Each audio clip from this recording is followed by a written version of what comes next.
कैसन लागल हमनी के पुनपुन? ए जो पहली बेर आयल है ना रहुआ। अरे जीजा जी तो कुछ बोलते नहीं खन, खाली बागड़ बता जैसन गर्दन हिलावत रे। जीजा जी कहीं रहुआ हमनी से नाराज तो नहीं खेनू? ना ना, ऐसा कोनो बात नहीं खेल। अरे बाप रे, जीजा जी तो हकलाहा बाड़े।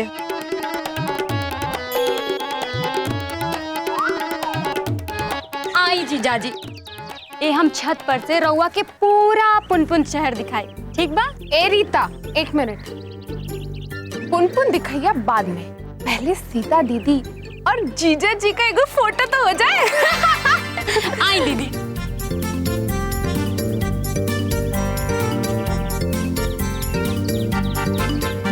का जीजा जी फोटो खिंचाता महाराज, राउर मूरत नहीं के बनत। अरे थोड़ा तो हंस दे, इतना गंभीर खड़ा रह तो कैसे काम चली? चली थोड़ा हंस दे। ओफो, अरे जीजा जी हंसत काहे नहीं? हंसी थोड़ा सा। अरे रवा तो साफ हंसते ही नहीं की, थोड़ा खुल के हंसी ना, खुल के हंसी। चली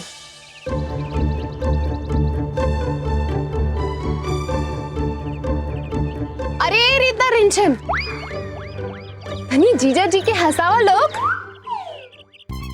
अरे हंस दीजी, ए जीजा जी हंस दी। हाँ जीजा जी, हंसी ना कोनो पैसा लागे लका।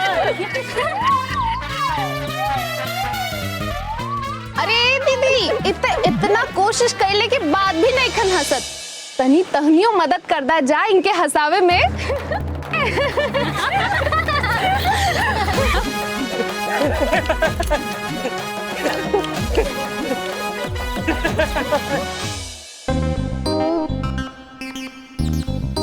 बहुत देर हो गई,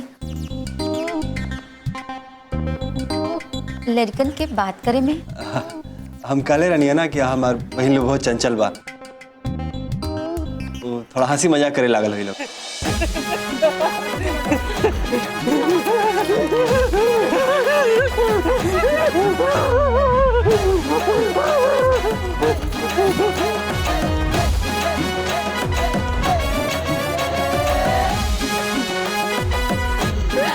अरे जीजा जी, हम हंसे के कहानी, हाँ रोए के ना। रवा तो रोनिया जैसे लोट टपकावे लगनी। ए रीता, होखे वाला जीजा जी तो बहुते खूबसूरत बाणे, इनकर एगो हीरो स्टाइल में फोटो खींचे के पड़ी।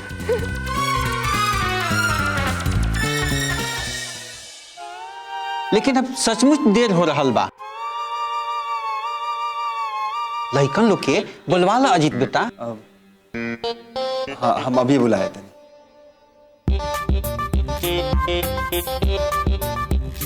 अरे रीता, रिमझिम, अरे नीचे आओ लोग, इन लोग की जाए के बा। बस भैया, एगो फोटो खींच के आवत नहीं हमनी।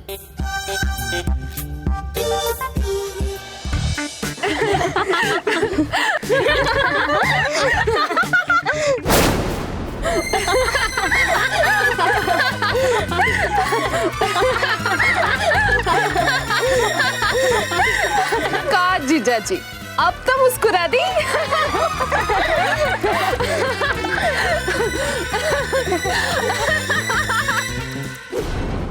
अब हमार बात ध्यान से सुन, कायदे में रहबे तो फायदे में रहबे। नीचे जाके हमार भैया से तू अपन सच्चाई खुद बताई दे।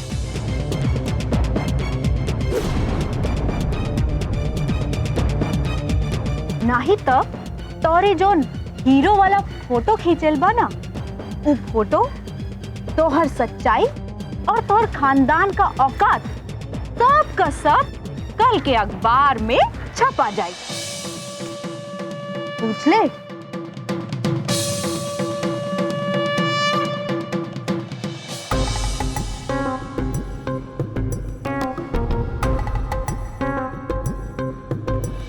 बहुते घबरात रहनी है ना तेरी फैला से। ले राउर लइका आ गइल। कहो बबुआ, निम्मन से सब बातचीत हो गई लो।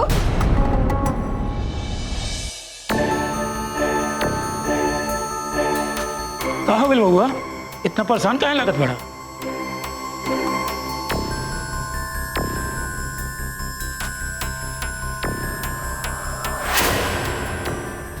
का बात बा मुन्ना, तू कुछ बोलत काहे नहीं?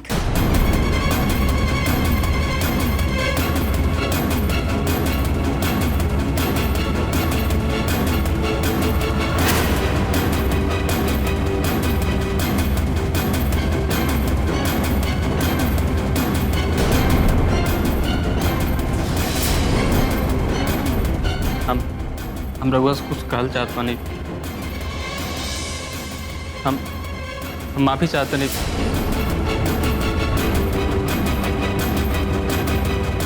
हम ये कहल चाहत बानी कि हमने रघुआ के धोखा दें, हमने रघुआ के धोखा दें।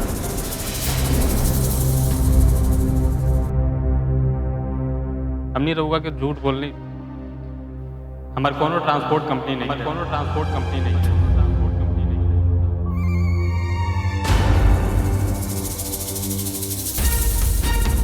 हम बस में वो मामूली खलासी के काम करें, मामूली खलासी के काम करें।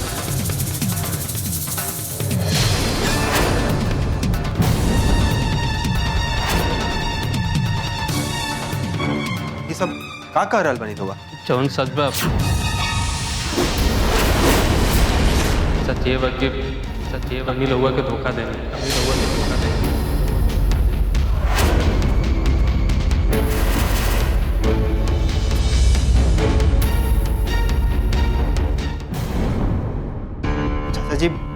चाचा जी सब का बा?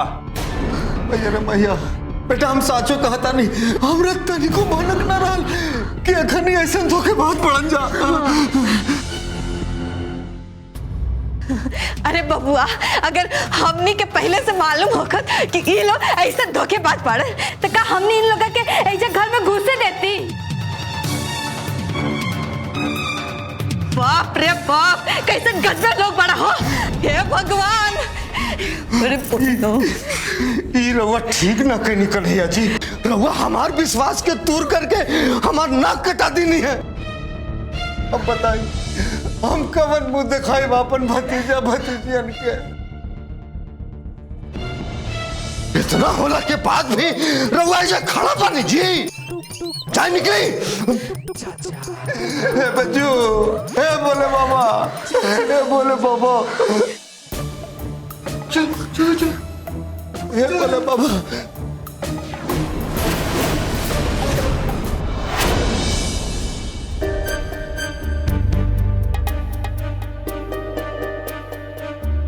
ऐसे ही सूखले चल जाए कर रहुआ सबे।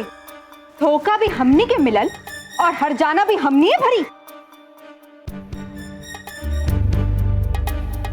सीता, माफ करा भैया, अब हम ना मानब। चल जा, फटाफट चाय नाश्ता और रिक्शा के पैसा निकाली। चला फटाफट करा। ज्यादा ही लोग के काहे चाहिए दी भैया?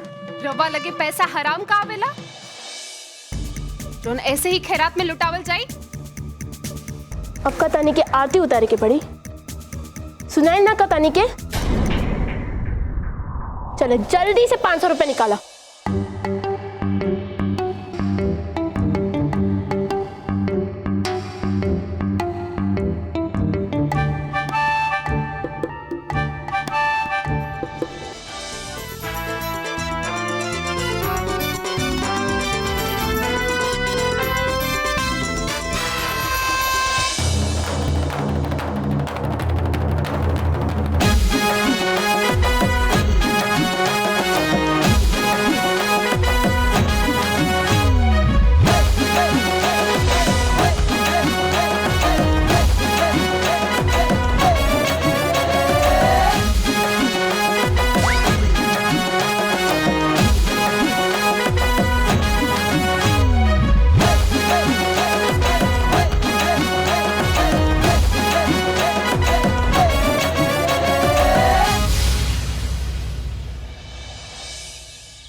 अजीत बाबू, माना तनी कि हमनी से गलती भइल बा, हमनी के राउर धन हड़पे के लालच में धोखा देनी जा, लेकिन रौरो तो झूठ बोलनी कि राउर बहिन ये दुनिया के सबसे नीमन लड़की बाड़ी।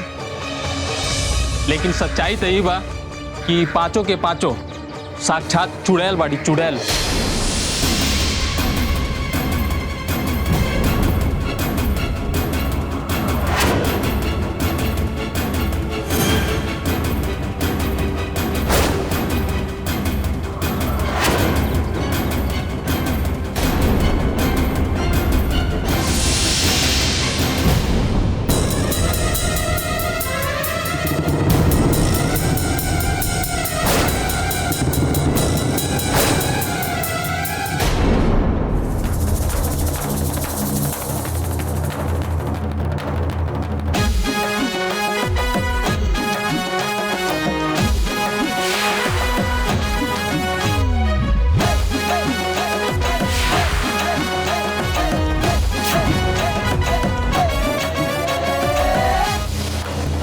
दीदी रुको, सुन तोनी के आज तोनी के छठे के दूध नहीं आता ना तो हम लोग का एक बाप के औलाद नहीं खे।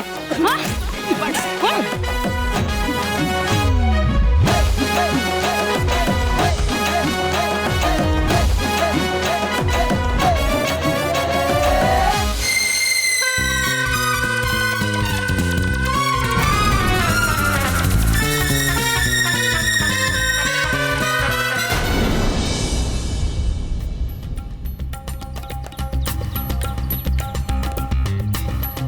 मैया रे मैया, घोर कलयुग आ गइल बा। अब पता ना दुनिया में कैसन कैसन बदमाश लोग बा। बतावा तो, हमरो आंख में धूरी झोंका गइल। अरे तनिको भनक तक ना लागल हमरा। सरवा भिखमंगा रहलन सहो।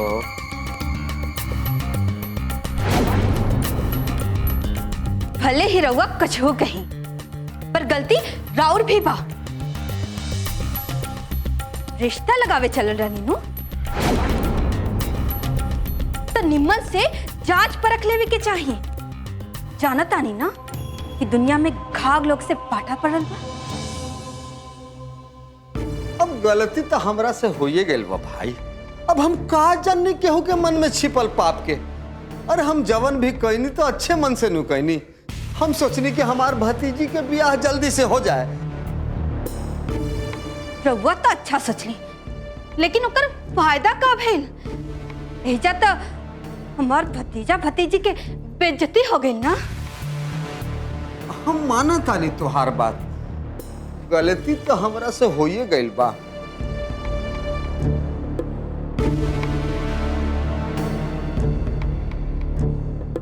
अजीत बेटा, तू हमरा के माफ कर दे बेटा, माफ कर दे। रउआ ऐसे कहा करता नहीं ना बेटा, हम ये लायक बानी बेटा, ये लायक बानी। बस बहुत हो गई, अब रहे भी दी। नाटक ना बंद करी। ऐसे नहीं के हो सका कि रउआ रिश्ता लगवाई और रउआ के ओखनी की असलियत पता ना होके। रवा मर्द मेहरारू मिलके जानबूझ के भिखारी के घरे सीता दीदी के रिश्ता लगावत रहनिया। चुपचाप रहा लोगिन। भाई कान आपसे ना बक रहल बाड़ू। आई चाचा चाची लोग हमनी खातिर ऐसा काहे सोची? ये लोग आपन है, आपन रिश्ता, आपन खून, बुझलू? भैया रउआ बहुते सीधा बानी, यही नाते रउआ के सब के अपने लौकेला। चाचा चाची जरेला लोग रउआ से, राउत तरक्की देख के ई लोगन के छाती पे जाता चलेला। सांप लोटेला इन लोगन के करेजा पे। यही से ई लोग मिलके हमनी के गड़ाह में ढकेले चाहता रहे। हे भगवान, ऐसा दिन देखे के पड़े हम कबो ना सोचले रहते। आज अगर भैया भौजी चिंता रहती, ऐसा ऐसा दिन कभी ना देखे के पड़े। बस बस बंद करिए अपनी मगरमच्छ के आंसू।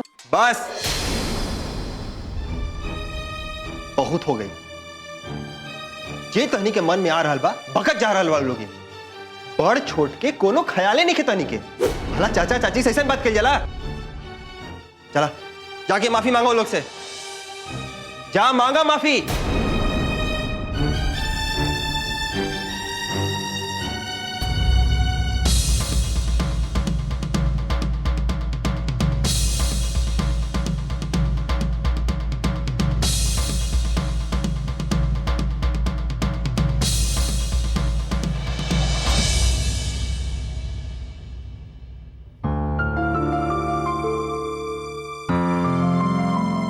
चाचा जी, हम ओकनी की तरफ से रउआ से हाथ जोड़ के माफी मांग रहे बानी।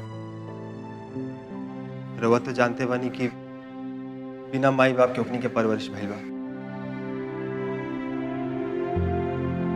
अब बड़ बुजुर्ग के हाथ ओकनी के माथा पे ना रहला है कारण बहुत नकचड़ी और शरारती हो गई बड़े से। हमार प्यार और दुलार से कि मन ढेर बढ़ गई बा। ना बेटा ना, तारा कुछ कहे सुने के जरूरत नहीं के। हम सब कुछ समझत बानी। तू एकदम सही कहा तारा। अगर आज भैया भौजी जिंदा रहता तो ये लोग ऐसे ना रहते सर। हमरा तो आ जाऊ मनहूस त्यार बा। जब भैया भौजी हमने के छोड़ के चल गए डाला,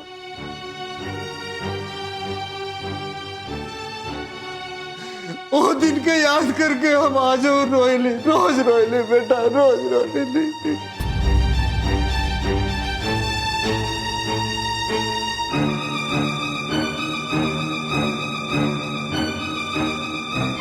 भैया भैया बताइए ना, माई बाबूजी कब तक आए? सवेरे से इस सवाल तो हमरा से 5 बार पूछ चुकल बड़। हम बताइनी है ना कि माई बाबूजी लोग एगो रिश्तेदार के बियाह में पटना गेल बा, पटना। अब बोलो अब पे हुई।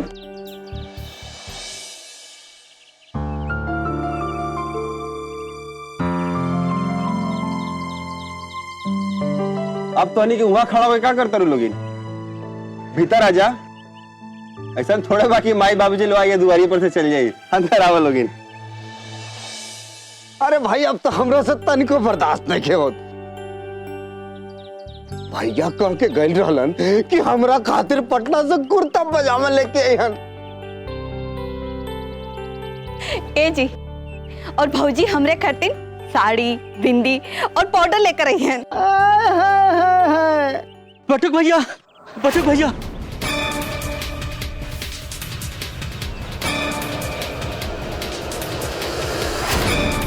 बटुक भैया, का भइल? अनर्थ हो गइल हो।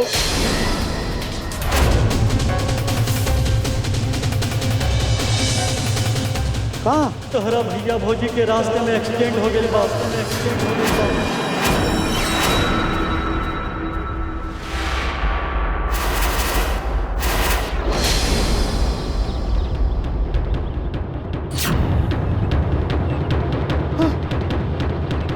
और ई दुर्घटना में अजीत के माई दरे पे हो गई।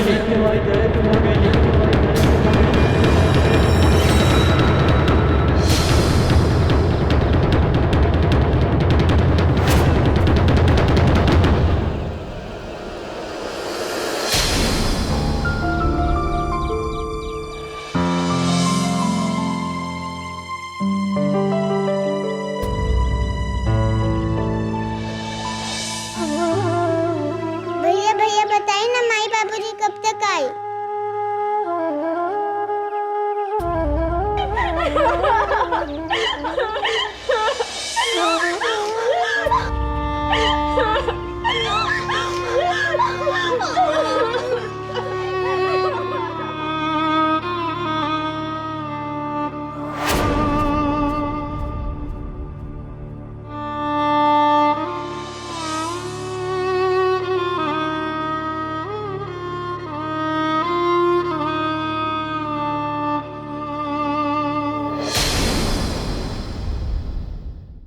जौवन भइल तवन भइल।